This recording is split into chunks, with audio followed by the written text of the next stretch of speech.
Hello दोस्तों, स्वागत है आपका अपने यूट्यूब चैनल केमिस्ट्री अड्डा में। आज का हमारा टॉपिक है प्लास्टर ऑफ पेरिस अर्थात POP। पिछले वीडियो लेक्चर में हम लोगों ने वाटर ऑफ क्रिस्टलाइजेशन को देखा था, उसके इम्पोर्टेंस को देखा था, उसके यूजेस को देखा था और देखा था कि किस तरह से हम लोग वाटर ऑफ क्रिस्टलाइजेशन को रिमूव कर सकते हैं और उसके वैल्यू को फाइंड आउट कर सकते हैं। आइए आज समझने की कोशिश करते हैं कि प्लास्टर ऑफ पेरिस क्या होता है, उसे किस तरह से बना सकते हैं, उसका नाम प्लास्टर ऑफ पेरिस क्यों पड़ा है और वह किस तरह से हार्डनिंग प्रोसेस को शो करता है, अर्थात उसका हमारे डे टू डे लाइफ में क्या क्या यूजेज हैं, उन सारी चीज़ों को कवर करेंगे। तो आइए सबसे पहले शुरुआत करते हैं कि प्लास्टर ऑफ पेरिस का केमिकल फार्मूला क्या होता है। प्लास्टर ऑफ पेरिस का chemical formula CaSO4 into half H2O, इसे हम लोग कहते हैं कैल्शियम सल्फेट हेमी हाइड्रेट। 1/2 को हम लोग हेमी के नाम से जानते हैं, हेमी हाइड्रेट।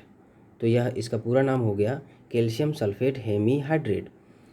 अगर हम इसी फार्मूले को 2 से मल्टीप्लाई कर दें तो यह हमारा फार्मूला बन के तैयार हो जाएगा 2 CaSO4 इंटू H2O। यह भी प्लास्टर ऑफ पेरिस का ही फार्मूला हुआ। इसे POP के नाम से भी जानते हैं, प्लास्टर ऑफ पेरिस। तो कभी भी एग्ज़ाम में अगर CaSO4 इंटू हाफ H2O इस तरह से लिखा रहे तो ये प्लास्टर ऑफ पेरिस है, और अगर इस तरह से लिखा रहे तो ये भी क्या है, हमारा प्लास्टर ऑफ पेरिस को रिप्रेजेंट करता है। अब आइए समझते हैं कि प्लास्टर ऑफ पेरिस को किस तरह से बना सकते हैं। प्लास्टर ऑफ पेरिस को हम लोग जिप्सम के माध्यम से बनाते हैं। जिप्सम का फार्मूला होता है CaSO4 इंटू 2H2O। इसे हम लोग जिप्सम के नाम से भी जानते हैं। जिप्सम से हम लोग प्लास्टर ऑफ पेरिस किस तरह से बनाएंगे, आइए इस चीज़ को देखते हैं। सबसे पहले हमारे पास जिप्सम जो होता है, जिप्सम जिसे हम लोग CaSO4 इंटू 2H2O कह रहे हैं, शुरुआती स्टेज में जब इसे हम लोग हीट करते हैं, माइल्डली थोड़ा सा हीट करते हैं, तो यह CaSO4 इंटू 2H2O में कन्वर्ट हो जाता है। अर्थात यहाँ पे किस तरह कन्वर्जन देखने को मिलेगा आपको कि इसका स्ट्रक्चर शुरुआती स्टेज में, चूँकि ये हार्ड है तो इसका स्ट्रक्चर आपको मोनोक्लिनिक स्ट्रक्चर दिखाई देगा, मोनोक्लिनिक स्ट्रक्चर। जब हम थोड़ा सा इसे हीट करेंगे तो इसका मोनोक्लिनिक स्ट्रक्चर जो है ऑर्थोरोम्बिक स्ट्रक्चरल फॉर्म में आना शुरू हो जाएगा, जो कि सॉफ्टनेस इसके अंदर पाई जाती है। लेकिन मोनोक्लिनिक वाला में क्या होता है, आपको हार्डनेस नज़र आएगी। तो सबसे पहला जो स्टेप हुआ कि अगर थोड़ा सा माइल्ड हीट करते हैं हम लोग, तो CaSO4 इंटू 2H2O, जिसे हम लोग जिप्सम कह रहे हैं, जिसका स्ट्रक्चर जो है मोनोक्लिनिक होता है और हार्ड नेचर का है, हीट करने पर वह क्या होगा, ऑर्थोरोम्बिक स्ट्रक्चर में कन्वर्ट हो जाएगा, जो कि सॉफ्ट नेचर का है। फिर इसे जब हम लोग 120 डिग्री सेल्सियस पर हीट करते हैं, तब यह जो है अपना 2 वाटर मॉलिक्यूल में से 1.5 वाटर मॉलिक्यूल को लूज कर देता है और बनाता है plaster of Paris. CaSO4 into half H2O plus 1.5 water के मॉलिक्यूल इसने क्या करेगा, लूज कर देगा।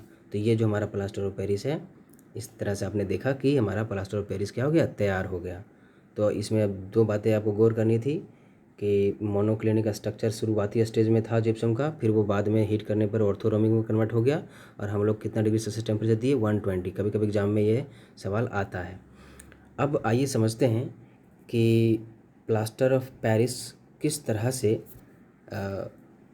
हीटिंग इफेक्ट शो करता है, अर्थात डिकम्पोजिशन रिएक्शन किस तरह से शो करता है, अर्थात क्या होगा अगर हम लोग प्लास्टर ऑफ पेरिस को पूरा हीट करना शुरू कर दे। तो अभी हम लोग ने देखा कि जब जिप्सम CaSO4 इंटू 2H2O, जो कि इसका स्ट्रक्चर मोनोक्लिनिक था स्ट्रक्चर, और वो हार्ड स्ट्रक्चर था, जब इसे थोड़ा सा हीट किया गया तो यह फिर से जिप्सम में ही रहा। इसका कुछ सिर्फ स्ट्रक्चरल चेंजेज आए, इसका स्ट्रक्चर जो था वो ऑर्थोरोम्बिक स्ट्रक्चर में वो कन्वर्ट हो गया। फिर से जब इसे फर्दर हीट किया गया 120 डिग्री सेल्सियस तक, तो यह प्लास्टर ऑफ पेरिस POP बन गया, CaSO4 इंटू हाफ H2O बन गया, और साथ ही साथ हमें 1.5 यानी कि 1.5 मॉलिक्यूल ऑफ वाटर हमको प्राप्त हुआ। इसके बाद फिर से अगर हम इसे हीट करते हैं 200 डिग्री सेल्सियस तक ले जाते हैं हीट करते करते, तो ये जो CaSO4 इंटू हाफ H2O है, ये फिर से टूट जाएगा CaSO4 into plus half H2O में। तो हमारे पास CaSO4 जो बचा है, इस CaSO4 को हम लोग डेड प्लास्टर के नाम से जानते हैं। इसे हम लोग डेड प्लास्टर के नाम से जानते हैं। इसी को हम लोग burned plaster, BP burn plaster के नाम से भी जानते हैं। इसी को हम लोग नो सेटिंग प्लास्टर के नाम से भी जानते हैं। और इसी को एनहाइड्राइट भी कहते हैं, एनहाइड्राइट। तो हम लोगों ने अभी देखा कि जब POP CaSO4 into half H2O को 200 डिग्री सेल्सियस पर हीट किया तो हमें CaSO4 प्लस हाफ H2O बना, और इसे हम लोग क्या कहते हैं, डेड प्लास्टर, डेड प्लास्टर। इसी को हम लोग कहते हैं no setting plaster, no setting plaster. इसी को हम लोग क्या कहते हैं, बर्न्ट प्लास्टर, जला हुआ प्लास्टर। तो इस तरह से हम लोगों ने इसके 3 नाम और देख लिए। इसे एक और नाम से जाना जाता है जिसे कहते हैं एनहाइड्राइट, एनहाइड्राइट। तो ये जो CaSO4 है हमारा एनहाइड्राइट कहलाया। अब ये जो CaSO4 है, अगर इसे भी आगे फर्दर हीट किया जाए, स्ट्रांगली हीट किया जाए, बहुत ही स्ट्रांग हीटिंग किया जाए इसका, तो यह टूट जाएगा फिर से और हमें 2 तरह की चीज़ें देगा, CaO plus calcium oxide plus sulphur dioxide. तो सल्फ़र डाइऑक्साइड आप जानते हैं बहुत ही खतरनाक होता है। तो हमेशा ध्यान देना होगा कि जब हम इसे स्ट्रॉन्ग हीटिंग कर रहे हों प्लास्टर ऑफ पेरिस को, तो सल्फ़र डाइऑक्साइड गैसेस निकलेंगी जो काफ़ी हमारे सेहत के लिए ख़तरनाक हो सकती हैं। तो इस तरह से आपने देखा कि किस तरह से जिप्सम प्लास्टर ऑफ पेरिस में कन्वर्ट हुआ। Plaster of Paris further heat किया गया तो कैल्शियम सल्फेट एनहाइड्रस फॉर्म में मिला, जिसे हम लोग डेड प्लास्टर या बर्न्ड प्लास्टर के नाम से जानते हैं। फिर उसे भी अगर फर्दर हीट किया गया तो हमें कैल्शियम ऑक्साइड और सल्फ़र डाइऑक्साइड मिला।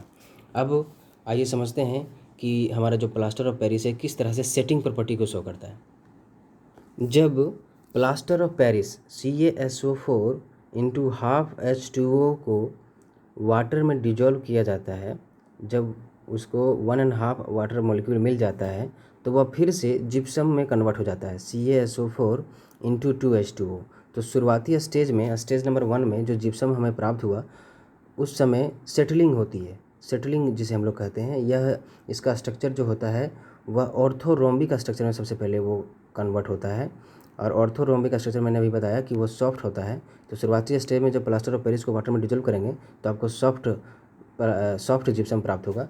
बाद में कुछ समय के बाद, आफ्टर सम टाइम, जब आप इसको दीवार पर लगा के छोड़ देते हैं तो यह धीरे धीरे हार्ड होना शुरू हो जाएगा। तो स्टेप 2 में होता है हार्डनिंग प्रोसेस। स्टेप 1 में आपने देखा सेटलिंग हो गया, उसके बाद स्टेप 2 में होता है हार्डनिंग। तो यह जो है CaSO4 अब ऑर्थोरोमिक स्ट्रक्चर से अब CaSO4 इंटू 2H2O बना लेगा, लेकिन इसका स्ट्रक्चर अब क्या रहेगा, मोनोक्लिनिक स्ट्रक्चर में कन्वर्ट हो जाएगा।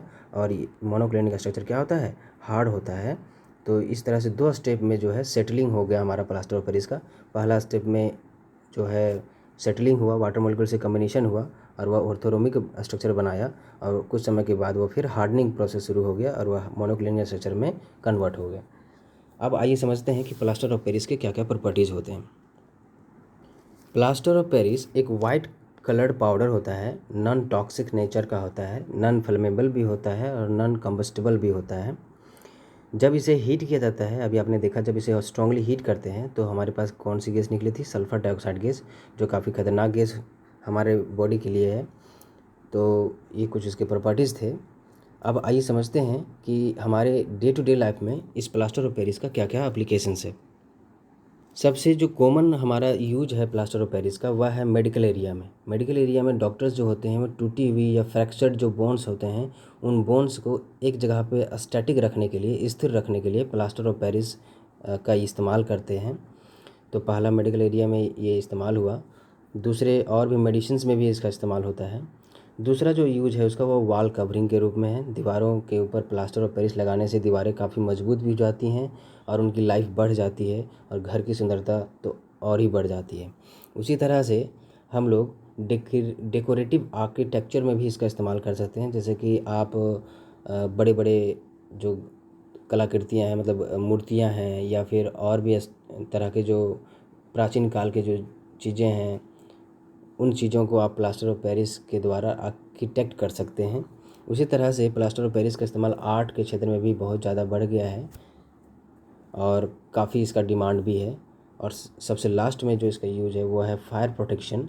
फायर प्रोटेक्शन अभी आपने देखा कि प्लास्टर ऑफ पेरिस जो है वो 100 से ऊपर के टेम्परेचर को भी सह सकता है। 120 के ऊपर से जब टेम्परेचर देना शुरू करते हैं तब उसके अंदर कुछ कुछ ब्रेक डाउन होना शुरू आपको दिखाई देगा, अर्थात वो डिकम्पोज होना शुरू होगा। लेकिन नॉर्मल जो केसेस हैं फायर में आपको प्रोटेक्ट करेगा। जनरली आपको नॉर्मल जो केसेस फायर हैं उसमें आपको आग से आपको बचा देगा। तो इस तरह से हम लोगों ने क्या क्या देखा कि प्लास्टर ऑफ पेरिस किस तरह से बना सकते हैं, उसके प्रिपरेशन को देखा, फिर हम लोगों ने उसके प्रॉपर्टीज़ को देखा, फिर उसके हम लोगों ने सेटलिंग प्रॉपर्टी यानी हार्डनिंग प्रोसेस को देखा, फिर हम लोगों ने उसके हीटिंग इफेक्ट को देखा। अब आइए समझते हैं कि प्लास्टर ऑफ पेरिस का नाम का क्या मतलब है। प्लास्टर ऑफ पेरिस का जो नाम है वो मॉन्टमार्ट्रे हिल पेरिस से डेराइव हुआ है, क्योंकि शुरुआती जो एक्सट्रैक्शन हुए थे, डिपॉजिट्स हमको मिले थे जिप्सम के, वो मॉन्टमार्ट्रे हिल्स में मिले थे पेरिस के आसपास, इसीलिए प्लास्टर ऑफ पेरिस नाम इसका रख दिया गया है। अब आइए इसके कुछ सेफ्टी मेजर्स को देख लेते हैं। जब कभी भी हम लोग प्लास्टर ऑफ पेरिस का यूज़ करते हैं तो हमें कुछ सावधानियां बरतनी चाहिए, जैसे कि प्लास्टर ऑफ पेरिस जिसे हम लोग CaSO4 × ½ H2O कह रहे हैं, जब इसे वाटर में डिजोल्व किया जाता है तो यह जिप्सम में कन्वर्ट होता है, और यह जो रिएक्शन होती है यह एक एक्जोथर्मिक रिएक्शन होती है। 60 डिग्री सेल्सियस तक टेम्परेचर आपको प्रोड्यूस होता दिखाई देगा। तो 60 डिग्री सेल्सियस बहुत ही हार्मफुल है। तो इस केस में जब इसका हैंडलिंग किया जा रहा हो तो इस पर ध्यान देना चाहिए। एक बार इंसिडेंट इंग्लैंड में हुआ कि वहाँ स्कूल में कुछ काम हो रहे थे, तो एक बच्चे ने एक बाल्टी में जिसमें प्लास्टर ऑफ पेरिस और वाटर रिएक्शन हो रहा था उसमें वो हाथ डाल दिया और उसका हाथ जो है वो जल गया। तो इस चीज़ का आप ध्यान रखेंगे, स्किन पूरी तरह से जल गया। हाँ, जो परमिसिबल एक्सपोजर लिमिट है प्लास्टर ऑफ पेरिस का वो है 15 मिलीग्राम पर मीटर क्यूब। तो ये सारी कुछ चीज़ें थी जो हम लोगों ने प्लास्टर ऑफ पेरिस के बारे में जानकारी इकट्ठा की। आई होप आपको सारी चीज़ें समझ में आ गई हों। अगर किसी तरह का डाउट अभी हो तो आप मुझे कमेंट सेक्शन में पूछ सकते हैं। Thank you for watching my videos. Please do subscribe and share to your friends and colleagues. Thank you.